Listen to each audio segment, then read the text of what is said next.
Hi everyone. तो आज हम लोग कवर करेंगे directive principle of state policy को। इसके पहले लेक्चर तक हम लोगों ने पूरा आर्टिकल जो है डिस्कस कर चुके हैं, जो कि पूरा रिलेटेड है directive principle of state policy जो डीपीएसपी से। इसके पहले पार्ट में हम लोग गांधीजन जो प्रिंसिपल है उसको भी डिस्कस किए, लिबरल प्रिंसिपल है उसको डिस्कस किए, साथ में हम लोग सोशलिस्ट जो आइडियोलॉजी है उसको भी पूरा डिस्कस कर चुके हैं। आर्टिकल बेस्ड जितना भी कवर करना था वो जो पहला पार्ट है उसमें हम लोग कवर कर चुके हैं। ये जो होने वाला है सेकेंड पार्ट होने वाले हैं और इसमें पूरा डीपीएसपी पूरा ख़त्म हो जाएगा, पूरा फिनिश हो जाएगा। इसके बाद जो अगला लेक्चर आएगा वो एमसीक्यू बेस होने वाला है। ठीक है, कोई भी डाउट रहता है तो व्हाट्सअप नंबर दिया हुआ है, मैसेज कर सकते हो। और ये टेलीग्राम चैनल है, इसमें पूरा अपडेट मिल जाएगा। ठीक है, चलो फिर स्टार्ट करते हैं फिर आज का लेक्चर को। अब यहाँ पे आर्टिकल तो पूरा समझ लिए हैं हम लोग, फंडामेंटल राइट भी समझ चुके हैं पहले, प्लस डीपीएसपी का पूरा आर्टिकल समझ चुके हैं। एक बचा है फंडामेंटल ड्यूटी, जो कि अगला लेक्चर होने वाला है इसी के ऊपर होगा। फंडामेंटल ड्यूटी जस्ट पहले थोड़ा ब्रीफ दे देता हूँ कि फंडामेंटल ड्यूटी क्या है। जैसे कि कॉन्स्टिट्यूशन ने क्या दिए हैं कि हमें फंडामेंटल राइट दिए हैं, तो फंडामेंटल राइट देने के बाद कुछ फंडामेंटल ड्यूटीज़ भी दिए हैं। कैसे कि नेशनल जो इम्पोर्टेंस है, नेशनल मॉन्यूमेंट है उसको प्रिजर्व करो, ये फंडामेंटल ड्यूटी है। ये बोले गए हैं कि फंडामेंटल ड्यूटी है, क्योंकि देखो इंडिया में हम लोग रह रहे हैं, तो इंडिया में रह रहे हैं तो हमारा ही जिम्मेदारी है कि जितना भी हिस्टोरिकल मॉन्यूमेंट है उसको प्रिजर्व करके रखोगे। जितना भी इन्वायरमेंटल कंसर्न है या फिर इन्वायरमेंटल फॉरेस्ट एरिया है उसको हम लोग प्रिजर्व करके रखेंगे, प्रोटेक्ट करके रखेंगे। ये भी तो हमारा ड्यूटी है ना, क्योंकि हम देश में रह रहे हैं तो हमारा भी एक जिम्मेदारी होता है कि इसको कवर करें, प्रोटेक्ट करें।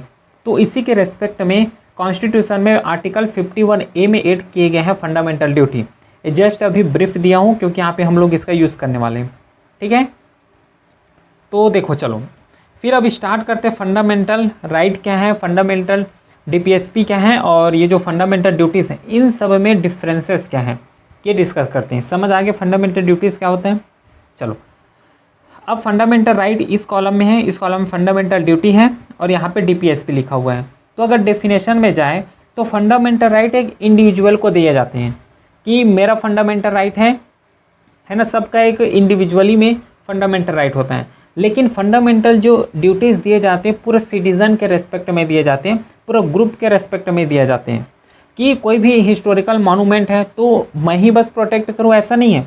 जितना भी देश के लोग हैं, जितना भी पॉपुलेशन है, उसका सबका जिम्मेदारी है कि हिस्टोरिकल मॉन्यूमेंट है उसको क्या करोगे, प्रोटेक्ट करोगे।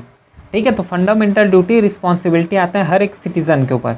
लेकिन डीपीएसपी क्या है समझ चुके हैं अभी, कि गाइडलाइन देता है गवर्नमेंट को कि किस तरीके से रूल्स बनाना है, किस तरीके से रेगुलेशन बनाना है।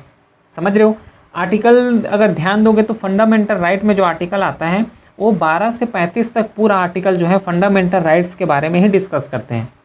लेकिन फंडामेंटल जो ड्यूटी है इसमें केवल एक ही आर्टिकल है, वो है आर्टिकल 51A। ठीक है, और जो डीपीएसपी है इसमें आर्टिकल 36 to 51 हम लोग कवर करते हैं। क्वेश्चन को आर्टिकल बेस्ड ना थोड़ा घुमा के पूछ लेते हैं। ठीक है, तो उसको थोड़ा प्रिपेयर रहना है। इतना पता हो कि 36 to 51 तक जो है आर्टिकल जो है वो डीपीएसपी के बारे में ही यहाँ पे बताते हैं। क्लियर, समझ आ गया।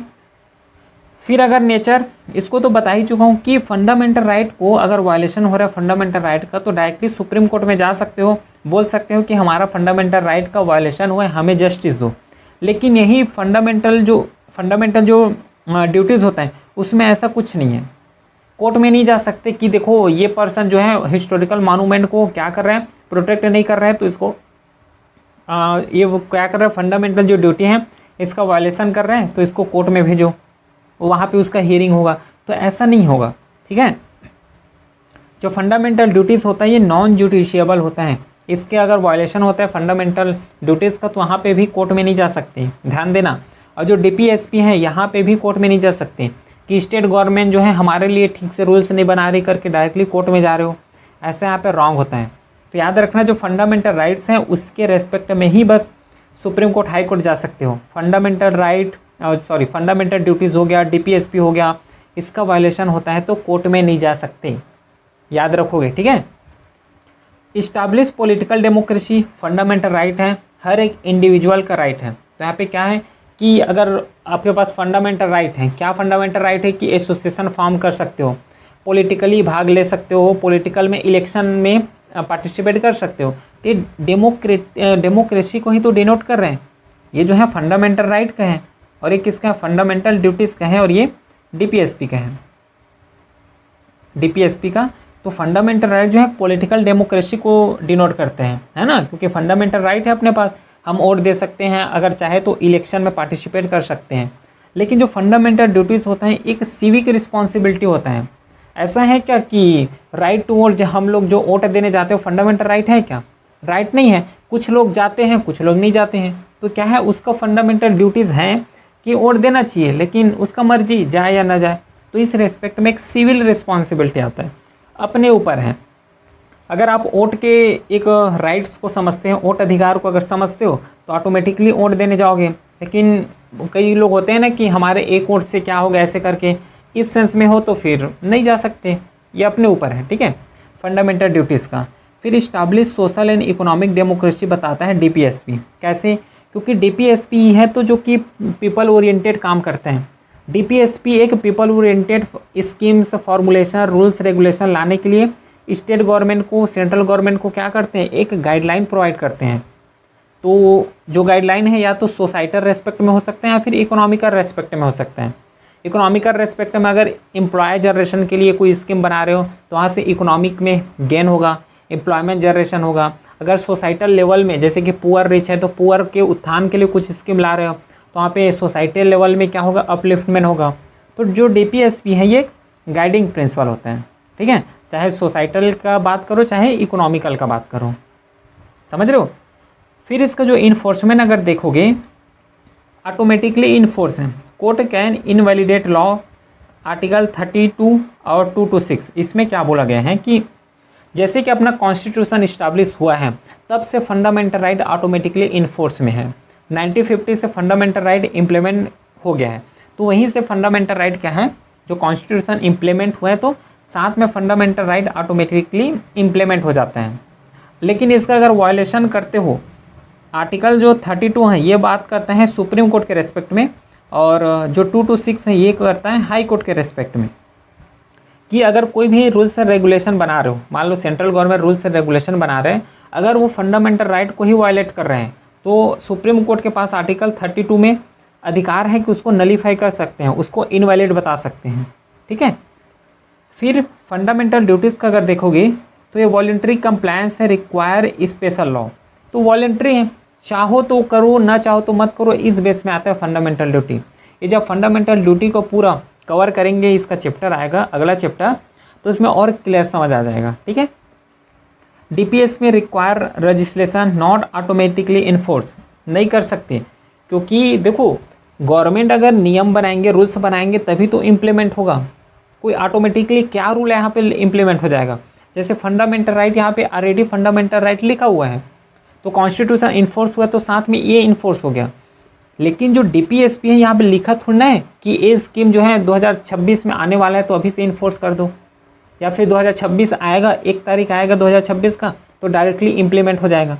ऐसा नहीं, जब गवर्नमेंट को लगता है कि ये रूल्स बनाना चाहिए तब वो इम्प्लीमेंट होगा, ना कि अपने से इम्प्लीमेंट हो जाने वाला है, ठीक है। तो ये नॉट ऑटोमेटिकली इन्फोर्स होता है डीपीएसपी।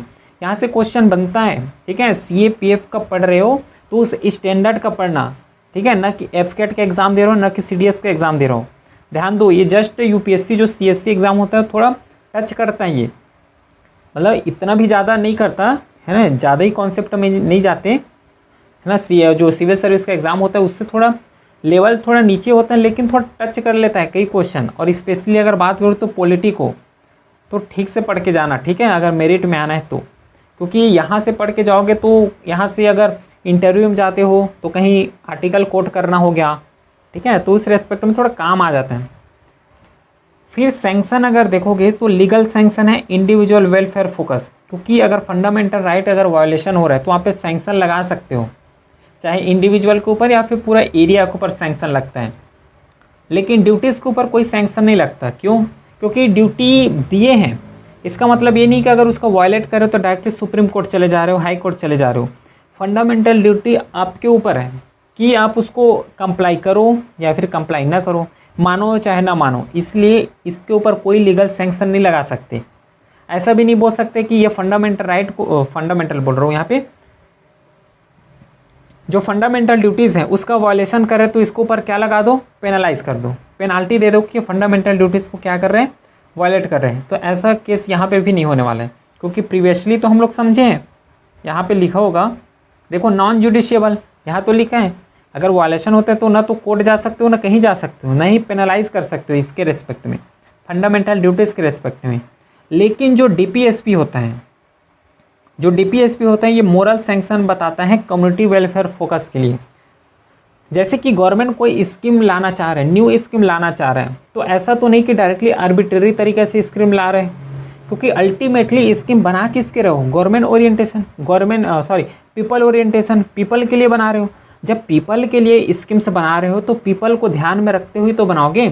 एक मोरल रिस्पॉन्सिबिलिटी आ जाता है कि ये पीपल हैं, हम लोग इस सेक्शंस के लिए ये स्कीम ला रहे हैं, तो उस हिसाब से फ्रेम करेंगे जिससे जो पीपल है उसको क्या मिल सके, एक फ़ायदा मिल सके उस स्कीम से।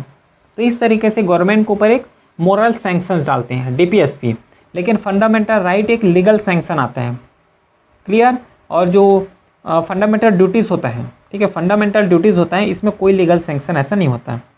अमेंडमेंट के अगर रेस्पेक्ट में अगर देखे जाओ तो फंडामेंटल राइट को अमेंड कर सकते हो। क्वेश्चन आता है और घुमा घुमा क्वेश्चन पूछते हैं इसमें अमेंडमेंट से रिलेटेड, इसमें फंडामेंटल राइट में। तो फंडामेंटल राइट को अमेंड कर सकते हो, लेकिन बेसिक स्ट्रक्चर जो होता है आर्टिकल 368 में, उसमें अमेंड नहीं कर सकते। कोई भी अमेंड ला रहे हो तो फंडामेंटल राइट जो है अपना, या फिर जो बेसिक स्ट्रक्चर है उसको अमेंड नहीं कर सकते और नहीं उसको डिस्ट्रॉय कर सकते हो, ठीक है। और जो फंडामेंटल जो ड्यूटीज़ होते हैं उसमें मॉडिफाई कर सकते हैं, पार्लियामेंट करने वाला है, स्टेट नहीं कर सकते, पार्लियामेंट ही करने वाले हैं। जो स्टेट गवर्नमेंट होता है ये फंडामेंटल ड्यूटीज़ को कुछ नहीं कर सकते हैं, जितना भी पावर है फंडामेंटल ड्यूटीज़ के रिस्पेक्ट में ये पार्लियामेंट के पास है। और डीपीएसपी का अगर बात करें तो can be amended to reflect social need, DPSP को अमेंड कर सकते हैं जिस हिसाब से सोसाइटल चेंज हो रहे हैं, है ना। जैसे कि अभी 2025 चल रहे हैं, सपोज करो 2030 आ गया तो उसमें अभी का सिचुएशन अलग रहेगा और 2030 का सिचुएशन वो अलग रहेगा। तो जब टाइम बीत रहा है, सिचुएशन डिफरेंट हो रहा है, तो उस हिसाब से डीपीएसपी को भी चेंज कर सकते हैं, ठीक है, समझ रहे हो। तो इस रेस्पेक्ट में इसको चेंज कर सकते हैं, याद रखोगे। इसको बोरो कहाँ कहाँ से किया गया है, ये फंडामेंटल राइट है, ये फंडामेंटल ड्यूटी है, ये डीपीएसपी है। तो जो फंडामेंटल राइट है इसको हम लोग यूएसए से बोरो किए हैं, फंडामेंटल जो ड्यूटी है इसको सोवियत कॉन्स्टिट्यूशन से इसको बोरो किए हैं जो रशिया है, और जो डीपीएसपी है इसको हम लोग आयरिश कॉन्स्टिट्यूशन से बोरो किए हैं, ठीक है। फिर स्टेट रोल अगर बात करोगे तो स्ट्रिक्ट स्टेट एक्शन, रिस्ट्रिक्ट करता है स्टेट एक्शन को, क्योंकि अगर कोई भी स्टेट गवर्नमेंट, 28 स्टेट हैं, यूटीज़ हैं, कोई भी स्टेट गवर्नमेंट अगर आर्बिट्रेरी तरीके से कोई रूल्स लगा रहे हैं, है ना, या फिर किसी को डिस्क्रिमिनेशन कर रहे हैं। एकदम सिंपल एग्जांपल देखो, मान लो जो गवर्नमेंट है, ये गवर्नमेंट है, ये एम्प्लॉय हायर कर रही है, तो हर कास्ट के लोग आएंगे यहाँ पे, तो ये बोल रहे हैं कि हम लोग एससी को नहीं लेंगे, हम लोग ओबीसी को लेंगे। ये सेंट्रल स्टेट गवर्नमेंट है, स्टेट गवर्नमेंट ये बोल रहे हैं कि हम लोग एससी को नहीं लेंगे, ओबीसी को लेंगे, या फिर ओबीसी को लेंगे, एससी लोगों को नहीं लेंगे। तो इसमें क्या होगा, क्या कर रहे हैं, एक्चुअली डिस्क्रिमिनेशन कर रहे हैं। लेकिन फंडामेंटल राइट क्या बोलते हैं कि डिस्क्रिमिनेशन नहीं होना चाहिए। आर्टिकल 15 क्या बोलते हैं, डिस्क्रिमिनेशन को प्रोहिबिट कर रहे हैं। तो ये रिस्ट्रिक्ट करते हैं स्टेट एक्शन को। अगर ले रहे हो, एम्प्लॉय कर रहे हो तो मेरिट के बेस में लो, ना कि कास्ट के बेस में ले रहे हो, ठीक है। फिर इसमें जो फंडामेंटल ड्यूटी है इसमें कोई रिस्ट्रिक्शन नहीं बताए अभी तक। जो डीपीएसपी होते हैं इसमें डायरेक्ट स्टेट एक्शन होता है, क्योंकि रूल्स जो रेगुलेशन बनाने वाले हैं डीपीएसपी के थ्रू वो गवर्नमेंट ही बनाएंगे, ठीक है। तो जुडिशियल रिव्यू अगर देखोगे तो law violating fundamental right can be declare unconstitutional, वही चीज़ बताया पहले भी। कोई भी रूल्स एंड रेगुलेशन अगर पार्लियामेंट में बन रहे हैं तो रूल्स एंड रेगुलेशन बनाने में दिक्कत नहीं है, लेकिन वो चीज़ अगर फंडामेंटल राइट को वायलेशन कर रहा है, बेसिक स्ट्रक्चर को वायलेशन कर रहा है, तो जो रूल्स बना होगा वो क्या हो जाएगा, नलीफाई हो जाएगा, वो एक अनकॉन्स्टिट्यूशनल डिक्लेयर हो जाएगा। ये जुडिशियल रिव्यू के अंदर आता है, not subject to judicial review. जो फंडामेंटल ड्यूटी है ये जुडिशियल रिव्यू के सब्जेक्ट में नहीं है, ठीक है। और जो डीपीएसपी होता है, court can not declare law unconstitutional, क्योंकि जितना भी जो स्कीम्स चलाएंगे गवर्नमेंट तो पीपल ओरिएंटेड ही चलाने वाले हैं। तो जब पीपल ओरिएंटेड चला रहे हैं, पीपल के लिए फ़ायदा है, तो इसमें सुप्रीम कोर्ट, हाई कोर्ट क्या करेंगे, है ना, क्योंकि वो सब तो चाहते हैं कि गवर्नमेंट जो स्कीम्स लाएँ पीपल ओरिएंटेड हो, पीपल को ज़्यादा से ज़्यादा फ़ायदा मिले। समझ आ गया इसमें डिफरेंसेस, क्या डिफरेंसेस हैं, हर एक डायमेंशन को कवर किए यहाँ पे, है ना, फंडामेंटल राइट, डीपीएसपी को, फंडामेंटल ड्यूटीज़ को, तो ध्यान दोगे यहाँ। क्लियर है? चलो अगला बढ़ो। अब थोड़ा है कुछ इंपॉर्टेंट जजमेंट देख लेते हैं, क्योंकि यहाँ से क्वेश्चन पूछ लेते हैं, है ना। जितना भी स्लाइड आ रहा है यहाँ पे, चाहो तो प्रिंट निकाल के रख लो या फिर नोट्स बना लो, क्योंकि बहुत ध्यान से इसको स्लाइड को प्रिपेयर किए गए हैं, एक्सपीरियंस के साथ इसको प्रिपेयर किया गया है, तो अच्छे से पढ़ना है इसको, क्वेश्चन बनता है भाई यहाँ से। तो इंपॉर्टेंट जजमेंट देख लेते हैं कि कौन कौन सा जजमेंट जो रिलेट करता है डीपीएसपी को। चलो, पहला जो केस आया था वो है चंपकम दोरायराजन केस, साथ में डेट को याद रखना, ठीक है, 1951 केस आया था। इसमें क्या बोले हैं कि fundamental right prevail over DPSP, मतलब कि फंडामेंटल राइट है डीपीएसपी से ऊपर है, ये बोला है यहाँ पे चंपकम केस में। Fundamental right can be amended by parliament through constitutional amendment, और ये भी बोला है कि फंडामेंटल राइट को कॉन्स्टिट्यूशनल जो अमेंडमेंट होता है आर्टिकल 368 में जो जिस तरीके से अमेंडमेंट लिखा गया है उसी तरीके से फंडामेंटल राइट को अमेंडमेंट कर सकते हो, ये चंपकम केस में बोला है।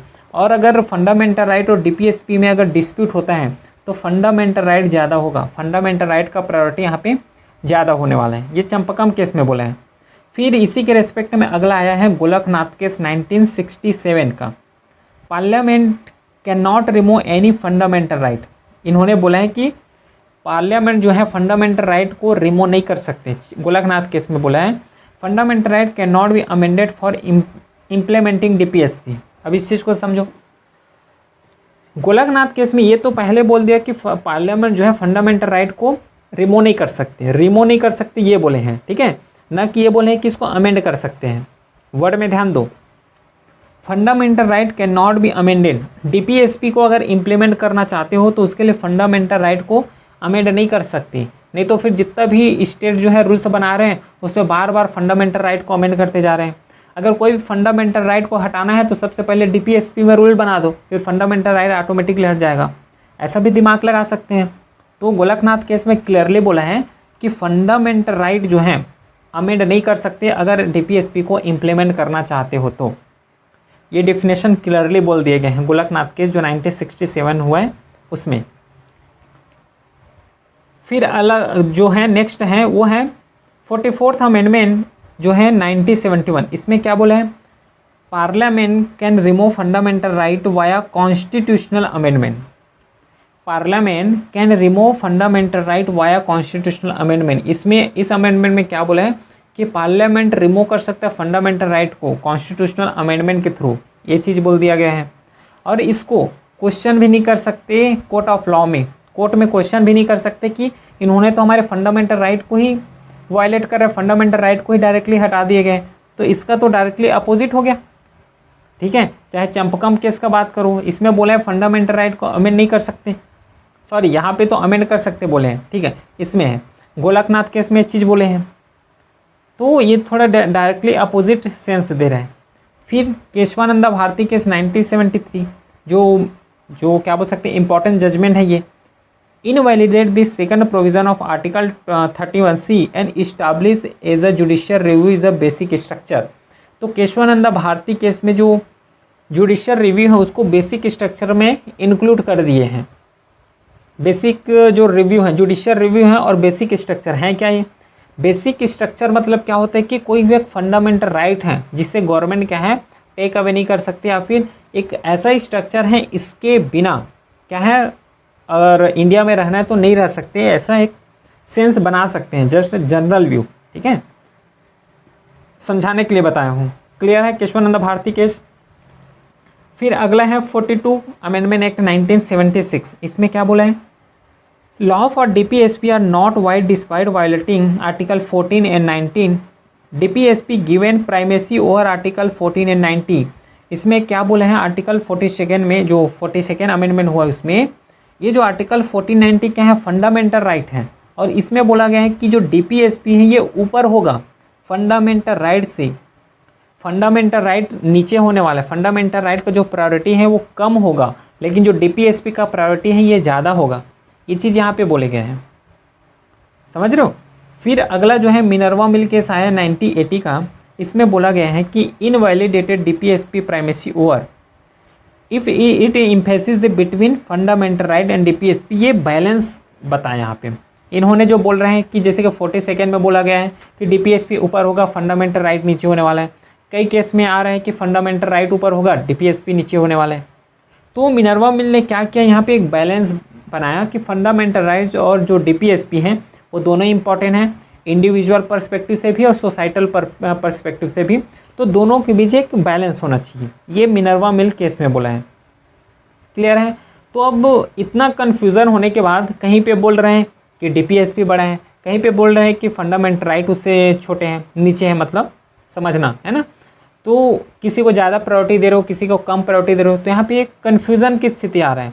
तो प्रेजेंटली स्टेटस देखोगे तो देखो इतना कन्फ्यूज़न हो रहा है कि कहीं पे क्या है फंडामेंटल राइट को ज़्यादा बता रहे हैं, सुप्रीमेसी बता रहे हैं, कहीं पे डीपीएसपी को ज़्यादा सुप्रीमेसी बता रहे हैं। तो इसका फाइनल पोजीशन है क्या, तो इसको याद रखना इज़ अ फाइनल पोजीशन, ठीक है। फाइनल पोजीशन याद रखोगे, एक सेकंड, ठीक है। प्रेजेंट पोजीशन जो है अभी के रेस्पेक्ट में क्या है, तो जो फंडामेंटल राइट है ये सुप्रीमेसी है, ठीक है। मतलब जो फंडामेंटल राइट होने वाला है ज़्यादा इंपॉर्टेंट है देन डीपीएसपी। तो parliament can amend fundamental right for DPSP implementation without harming basic structure. Fundamental right को अमेंड भी कर सकते हो, ये भी बोला है, लेकिन पहली बात तो बेसिक स्ट्रक्चर का वायलेशन नहीं होना चाहिए। अगर फंडामेंटल राइट को डीपीएसपी इम्प्लीमेंटेशन से कर रहे हैं तो ये गलत है। फंडामेंटल राइट को डीपीएसपी के इम्प्लीमेंटेशन से ला नहीं सकते, अमेंड नहीं कर सकते। क्लियर है, समझ आ गया कि फंडामेंटल राइट सुप्रीमेसी है।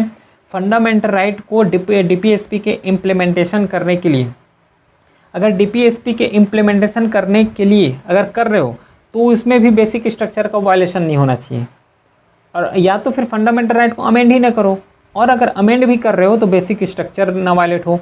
तो मिल जो है लास्ट जो फाइनल कंक्लूजन यही है कि फंडामेंटल राइट सुप्रीमेसी है, और फंडामेंटल राइट को पहली बात अमेंड कर रहे हो तब तो बेसिक स्ट्रक्चर का वायलेशन नहीं होना चाहिए। अगर डीपीएसपी को इम्प्लीमेंटेशन करने के लिए फंडामेंटल राइट जो है कर रहे हो, अमेंड कर रहे हो तो कर सकते हो, लेकिन बेसिक स्ट्रक्चर भी वायलेशन नहीं होना चाहिए। इस तरीक़े से इसका प्रेजेंट पोजीशन है। क्लियर है क्या। तो पूरे हम लोगों ने कवर किए डीपीएसपी जो directive principle of state policy को, हर एक एंगल से यहाँ पे हम लोग कवर किए हैं जहाँ से क्वेश्चन बन सकता है, ठीक है। चलिए फिर मिलते हैं हम नेक्स्ट क्लास के साथ, तब तक के लिए thank you, have a great day.